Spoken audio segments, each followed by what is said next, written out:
ಕರ್ನಾಟಕದಲ್ಲಿ ಥಗ್ life cinema ರಿಲೀಸ್ಗೆ supreme ಕೋರ್ಟ್ನಿಂದ ಸೂಚನೆಯನ್ನ ನೀಡಲಾಗಿದೆ. ಕಮಲ್ ಸಿನಿಮಾಗೆ ರಿಲೀಫ್ ಸಿಕ್ಕಿದ್ದು ಕನ್ನಡಿಗರನ್ನ ಕೆರಳಿಸಿದ ಕಮಲ್ ಹಾಸನ್ ನಟನೆಯ ಥಗ್ ಲೈಫ್ ಸಿನಿಮಾ ರಿಲೀಸ್ಗೆ ಕರ್ನಾಟಕದಲ್ಲಿ ರಿಲೀಸ್ ಮಾಡೋದಕ್ಕೆ ಸುಪ್ರೀಂ ಕೋರ್ಟ್ ಗ್ರೀನ್ ಸಿಗ್ನಲ್ ಅನ್ನ ನೀಡಿದೆ. ತಮಿಳಿನಿಂದಲೇ ಕನ್ನಡ ಹುಟ್ಟಿದ್ದು ಎನ್ನುವಂತಹ ಹೇಳಿಕೆಯನ್ನ thug life cinema pre release ಈವೆಂಟ್ನಲ್ಲಿ ಕಮಲ್ ಹಾಸನ್ ನೀಡಿದ್ರು. ಆ ಹೇಳಿಕೆ ಕನ್ನಡಿಗರಿಗೆ ಬಹಳಷ್ಟು ನೋವನ್ನ ತಂದಿತ್ತು. ಹಾಗಾಗಿ ಕಮಲ್ ಹಾಸನ್ ಕ್ಷಮೆ ಕೇಳಲೇಬೇಕು ಅಂತ ಕನ್ನಡಿಗರು ಕೇಳಿದ್ರು. ಆದ್ರೆ ನಂಗೆ ಕ್ಷಮೆ ಕೇಳೋದಿಲ್ಲ, ಆದ್ರೆ ಸಿನಿಮಾ ಮಾತ್ರ ಕರ್ನಾಟಕದಲ್ಲಿ ರಿಲೀಸ್ ಮಾಡಬೇಕು ಅಂತ ಹೈಕೋರ್ಟ್ ಮೆಟ್ಟಿಲೇರಿದ್ರು ಕಮಲ್ ಹಾಸನ್. ನಂತರ ಸುಪ್ರೀಂ ಕೋರ್ಟ್ ಮೆಟ್ಟಿಲೇರಿದ್ರು. ಈಗ ಸುಪ್ರೀಂ ಕೋರ್ಟ್ನಲ್ಲಿ ಥಗ್ ಲೈಫ್ ಸಿನಿಮಾ ಬಿಡುಗಡೆಗೆ ಸೂಚನೆಯನ್ನ ನೀಡಲಾಗಿದೆ. ಇದೇ ತಿಂಗಳು ರಿಲೀಸ್ ಆಗಿದ್ದ ಥಗ್ ಲೈಫ್ ಸಿನಿಮಾಗೆ ಕರ್ನಾಟಕದಲ್ಲಿ ನಿರ್ಬಂಧವನ್ನು ವಿಧಿಸಲಾಗಿತ್ತು. ಕನ್ನಡಿಗರಿಗೆ ಕನ್ನಡಕ್ಕೆ ಅಪಮಾನ ಮಾಡಿರುವಂತಹ ಕಮಲ್ ಹಾಸನ್ ಕ್ಷಮೆ ಕೇಳಬೇಕು, ಕೇಳದೇ ಇದ್ರೆ ನಾವು ಸಿನಿಮಾ ರಿಲೀಸ್ ಮಾಡೋದಕ್ಕೆ ಅವಕಾಶ ಕೊಡಲ್ಲ ಅಂತ ಕರ್ನಾಟಕದಲ್ಲಿ ನಿರ್ಬಂಧವನ್ನು ವಿಧಿಸಲಾಗಿತ್ತು. ಅದನ್ನ ಪ್ರಶ್ನಿಸಿ ಸುಪ್ರೀಂ ಕೋರ್ಟ್ ಮೆಟ್ಟಿಲೇರಿದ್ರು ಕಮಲ್ ಹಾಸನ್. ಇದೀಗ ಸುಪ್ರೀಂ ಕೋರ್ಟ್ನಲ್ಲಿ ಥಗ್ ಲೈಫ್ ಸಿನಿಮಾ ರಿಲೀಸ್ಗೆ ಸೂಚನೆಯನ್ನ ನೀಡಲಾಗಿದೆ. ಈ ಬಗ್ಗೆ ಹೆಚ್ಚಿನ ಮಾಹಿತಿಯನ್ನು ನೀಡ್ತಾರೆ ನಮ್ಮ ಪ್ರತಿನಿಧಿ ಚಂದ್ರಮೋಹನ್. ಥಗ್ ಲೈಫ್ ಸಿನಿಮಾ ಕರ್ನಾಟಕದಲ್ಲಿ ನಿರ್ಬಂಧ ವಿಧಿಸಲಾಗಿತ್ತು. ಇದನ್ನ ಪ್ರಶ್ನಿಸಿ ಸುಪ್ರೀಂ ಕೋರ್ಟ್ ಮೆಟ್ಟಿಲೇರಿದ್ರು ಕಮಲ್ ಹಾಸನ್. ಇದೀಗ ಸುಪ್ರೀಂ ಕೋರ್ಟ್ನಲ್ಲಿ ಗ್ರೀನ್ ಸಿಗ್ನಲ್ ಸಿಕ್ಕಿದೆ ಸಿನಿಮಾ ರಿಲೀಸ್ಗೆ ಎನ್ನುವಂತಹ ಮಾಹಿತಿ. ಈ ಬಗ್ಗೆ ಹೆಚ್ಚಿನ ಡೀಟೇಲ್ಸ್ ಅನ್ನ ನೀಡೋದಾದ್ರೆ. ಹೌದು ಪ್ರತೀಕ್ಷಾ, ಮುಖ್ಯವಾಗಿ ಥಗ್ ಲೈಫ್ ಸಿನಿಮಾದ ಪ್ರೊಡ್ಯೂಸರ್ ಅವರು ಸುಪ್ರೀಂ ಕೋರ್ಟ್ ಮೆಟ್ಟಿಲೇರಿದ್ರು. ಈಗ ಸುಪ್ರೀಂ ಕೋರ್ಟ್ ನಲ್ಲಿ ಈ ಸಿನಿಮಾ ಬಿಡುಗಡೆಗೆ ಆದೇಶವನ್ನ ನೀಡಲಾಗಿದೆ. ನೆಲದ ಕಾನೂನನ್ನ ಎತ್ತಿ ಹಿಡಿಯುವಂತದ್ದು ಮುಖ್ಯ. ರಾಜ್ಯ ಸರ್ಕಾರ ಸಿನಿಮಾ ಬಿಡುಗಡೆಗೆ ಅವಕಾಶವನ್ನ ಕೊಡಬೇಕು ಮತ್ತು ಈ ಜನರು ಪ್ರತಿಭಟನೆ ಮಾಡ್ತೇವೆ ಅಥವಾ ಸಿನಿಮಾ ಥಿಯೇಟರ್ಗೆ ಬೆಂಕಿ ಹಚ್ಚುತ್ತೇವೆ ಅಂತ ಹೇಳಿದ ತಕ್ಷಣ ಸಿನಿಮಾ ಬಿಡುಗಡೆಯನ್ನ ನಿಲ್ಲಿಸಬಾರದು. ಉದ್ರಿಕ್ತ ಅವಕಾಶವನ್ನ ಕೊಡ್ಲಿಕ್ಕೆ ಆಗೋದಿಲ್ಲ. ಯಾವುದೇ ಒಂದು ಸಿನಿಮಾ ಆಗ್ಲಿ CBFC ಇಂದ ಅಂದ್ರೆ ಸೆನ್ಸಾರ್ ಬೋರ್ಡ್ ನಿಂದ ಸರ್ಟಿಫಿಕೇಟ್ ಅನ್ನ ಪಡ್ಕೊಳ್ಬೇಕು. ಅದಾದ ನಂತರ ಸಿನಿಮಾವನ್ನ ಬಿಡುಗಡೆ ಮಾಡುವಂತದ್ದು ನಮ್ಮ ದೇಶದಲ್ಲಿ ಜಾರಿನಲ್ಲಿರುವಂತಹ ಕಾನೂನು. ಈ ಕಾನೂನನ್ನ ನಾವು ಎತ್ತಿ ಹಿಡಿಬೇಕು. ಈ ಜನರು ಬೆದರಿಕೆ ಹಾಕಿದ ತಕ್ಷಣವೇ ಸಿನಿಮಾ ಬಿಡುಗಡೆಯನ್ನ ನಿಲ್ಲಿಸಬಾರ್ದು. ಆದ್ರೆ ಈಗ ನಾವು ಸುಪ್ರೀಂ ಕೋರ್ಟ್ ನಿಂದ ಜನ ಬಂದು ಸಿನಿಮಾ ನೋಡಿ ಅಂತ ಹೇಳ್ತಾ ಇಲ್ಲ. ಸಿನಿಮಾ ನೋಡೋದು ಬಿಡೋದು ಜನರಿಗೆ ಬಿಟ್ಟದ್ದು. ಆದ್ರೆ ನೆಲದ ಕಾನೂನಿನ ಪ್ರಕಾರ ಸಿನಿಮಾ ಬಿಡುಗಡೆಯನ್ನ ಮಾಡಬೇಕು.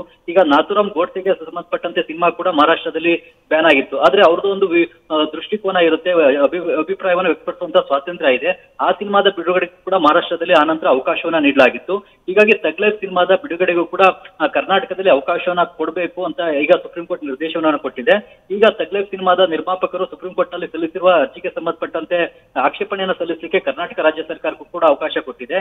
ಈಗ ಕರ್ನಾಟಕ ಹೈಕೋರ್ಟ್ ನಲ್ಲಿ ಥಗ್ ಲೈಫ್ ಸಿನಿಮಾದ ನಿರ್ಮಾಪಕರು ಸಲ್ಲಿಸಿದಂತಹ ಅರ್ಜಿ ಕೂಡ ವಿಚಾರಣೆಗೆ ಪೆಂಡಿಂಗ್ ಇತ್ತು. ಆ ಅರ್ಜಿಯನ್ನ ಈಗ ಸುಪ್ರೀಂ ಕೋರ್ಟ್ಗೆ ವರ್ಗಾವಣೆ ಮಾಡಿಕೊಳ್ಳಲಾಗಿದೆ ಅಂತೇಳಿ ಸುಪ್ರೀಂ ಕೋರ್ಟ್ ಇವತ್ತು ತಿಳಿಸಿದೆ. ಹೀಗಾಗಿ ಈಗ ಕೇಸು ನೇರವಾಗಿ ಒಂದೇ ಸಲ ಹೈಕೋರ್ಟ್ ನಿಂದ ಸುಪ್ರೀಂ ಕೋರ್ಟ್ಗೆ ವರ್ಗಾವಣೆ ಆಗಿದೆ. ಈಗ ಕರ್ನಾಟಕ ಸರ್ಕಾರ ಈ ಸಿನಿಮಾದ ಬಿಡುಗಡೆಗೆ ತಾವು ಭದ್ರತೆಯನ್ನು ಕೊಡ್ಲಿಕ್ಕೆ ಸಿದ್ಧನಾ ಇಲ್ವಾ ಅನ್ನೋದ್ರ ಬಗ್ಗೆ ಈಗ ಸುಪ್ರೀಂ ಕೋರ್ಟ್ಗೆ ತಿಳಿಸಬೇಕಾಗುತ್ತೆ. ಅಥವಾ ಸಿನಿಮಾ ಬಿಡುಗಡೆಗೆ ಕರ್ನಾಟಕ ಸರ್ಕಾರದ ಆಕ್ಷೇಪಣೆ ಏನು ಅನ್ನೋದನ್ನು ಕೂಡ ಈಗ ನೇರವಾಗಿ ಅಫಿಡವಿಟ್ ನ ಮೂಲಕ ಸುಪ್ರೀಂ ಕೋರ್ಟ್ಗೆ ನಾಳೆ ಒಳಗಾಗಿ ಸಲ್ಲಿಸಬೇಕು. ಹಾಗಾಗಿ ನಾಳೆ ಬಳಿಕ ಮತ್ತೆ ಸುಪ್ರೀಂ ಕೋರ್ಟ್ ಈ ಪ್ರಕರಣಕ್ಕೆ ಸಂಬಂಧಪಟ್ಟಂತೆ ವಿಚಾರಣೆಯನ್ನು ನಡೆಸಬಹುದು. ಈಗ ಒಂದು ವೇಳೆ ಏನಾದ್ರೂ ಕೂಡ ಕರ್ನಾಟಕ ಸರ್ಕಾರ ಈ ಸಿನಿಮಾ ಬಿಡುಗಡೆಗೆ ನಾವು ಸಿನಿಮಾ ಥಿಯೇಟರ್ಗಳಿಗೆ ಭದ್ರತೆ ಕೊಡ್ಲಿಕ್ಕಾಗಲ್ಲ ಅಥವಾ ಸಿನಿಮಾ ಬಿಡುಗಡೆಯಿಂದ ರಾಜ್ಯದಲ್ಲಿ ಕಾನೂನು ಸುವ್ಯವಸ್ಥೆಗೆ ತೊಂದರೆ ಆಗುತ್ತೆ ಅಥವಾ ಜನರ ಜೀವಹಾನಿ ಆಗುತ್ತೆ ಅಂತ ಏನಾದ್ರು ಹೇಳಿದ್ರೆ ಆಗ ಸುಪ್ರೀಂ ಕೋರ್ಟ್ ನೇರವಾಗಿ ಕರ್ನಾಟಕ ಸರ್ಕಾರವನ್ನ ತರಾಟೆಗೆ ತೆಗೆದುಕೊಳ್ಳುವಂತ ಸಾಧ್ಯತೆ ಕೂಡ ಇರುತ್ತೆ.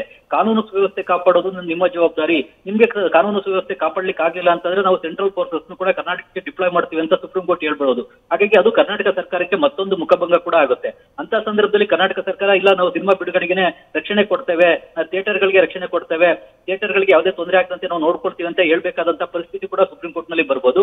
ಹೀಗಾಗಿ ಕರ್ನಾಟಕ ಸರ್ಕಾರ ತನ್ನ ಅಫಿಡವಿಟ್ ನ ಮೂಲಕ ಏನು ಅಭಿಪ್ರಾಯವನ್ನ ಈಗ ಸುಪ್ರೀಂ ಕೋರ್ಟ್ಗೆ ತಿಳಿಸುತ್ತೆ ಅನ್ನೋ ಒಂದು ಕುತೂಹಲ ಇದೆ. ಈಗ ಮತ್ತು ಕಮಲ್ ಹಾಸನ್ ಅವರು ಮತ್ತು ಅವರ ಸಿನಿಮಾದ ನಿರ್ಮಾಪಕರೇ ಹೈಕೋರ್ಟ್ ನಲ್ಲಿ ನಾವು ಚಲನಚಿತ್ರ ವಾಣಿಜ್ಯ ಮಂಡಳಿ ಜೊತೆ ಮಾತನಾಡಿ ಮಾತುಕತೆ ಮೂಲಕವೇ ಈ ವಿವಾದವನ್ನ ಬಗೆಹರಿಸಿಕೊಳ್ತೇವೆ, ಸದ್ಯಕ್ಕೆ ಸಿನಿಮಾವನ್ನ ಕರ್ನಾಟಕದಲ್ಲಿ ಬಿಡುಗಡೆ ಮಾಡಲ್ಲ ಅಂತ ಹೇಳಿದ್ರು. ಆದ್ರೆ ಈಗ ಇದಕ್ಕೆ ವ್ಯತಿರಿಕ್ತವಾಗಿ ಸುಪ್ರೀಂ ಕೋರ್ಟ್ ನಲ್ಲಿ ವಾದ ಪ್ರತಿವಾದ ನಡೆದಿದೆ. ಈಗ ಸುಪ್ರೀಂ ಕೋರ್ಟ್ ಕೂಡ ಸಿನಿಮಾವನ್ನ ಕರ್ನಾಟಕದಲ್ಲಿ ಬಿಡುಗಡೆ ಮಾಡಬೇಕು ಅಂತೇಳಿ ಆದೇಶವನ್ನ ಕೊಟ್ಟಿದೆ. ಹೀಗಾಗಿ ಈಗ ಕರ್ನಾಟಕ ರಾಜ್ಯ ಸರ್ಕಾರದ ಕರ್ನಾಟಕದ ಗೃಹ ಇಲಾಖೆಯ ಅಭಿಪ್ರಾಯ ಏನು ಅನ್ನೋದು ಈಗ ಮುಖ್ಯ ಆಗುತ್ತೆ. ಆದ್ರೆ ಸುಪ್ರೀಂ ಕೋರ್ಟ್ ಅಂತೂ ಕಡಾಖಂಡಿತವಾಗಿ ಸಿನಿಮಾವನ್ನ ಬಿಡುಗಡೆ ಮಾಡಬೇಕು.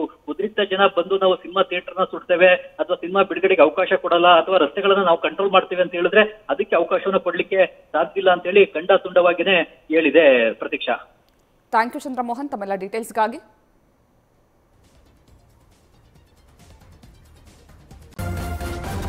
ನ್ಯೂಸ್ ಫಸ್ಟ್ ನಿರ್ಭೀತಿಯಿಂದ ನಿಮ್ಮ ಪರವಾಗಿ.